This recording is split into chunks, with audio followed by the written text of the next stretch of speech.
Pranë memorialit të kishës së Shënxhonit në hot të Malësisë Somale u organizua koncerti festiv kushtuar pranimit të Lahutës në UNESCO dhe figurës së Gjergj Fishtës, i njohur si Homeri shqiptar. Pikërisht në këtë kishë, në fillim të shekullit të 20, Fishta shërbeu si famullitar i hotit dhe shkroi e pakzoi kryeveprën e tij, Lahuta e Malësisë. Në këtë mbrëmje u bashkuan rapsod, lahutar dhe artistë nga të gjitha trevat e veriut, duke sjellë këngë epike që i huan mes maleve dhe risollin në vëmendje një nga shtyllat më të rëndësishme të trashëgimisë shpirtërore shqiptare. Gjatë koncertit u ndërmori edhe një nismë publike drejtuar institucioneve shtetërore për shpalljen e vitit 2026 si viti i Lahutës, iniciativë që u përkrah nga të pranishmit.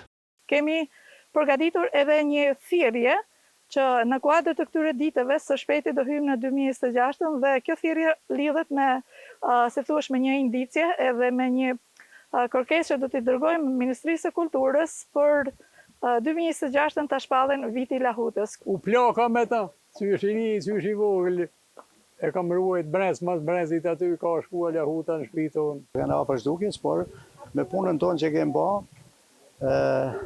edhe ja vlem punët që kemi ba ne lahutarëve të gjeneratë seme dhe ma të vjetër, edhe por në del për të punojmë ma shumë në ardhmen. Përveç artistëve dhe ardërsve, në aktivitet morën pjesë edhe përfaqësues të institucioneve vendore dhe klerik.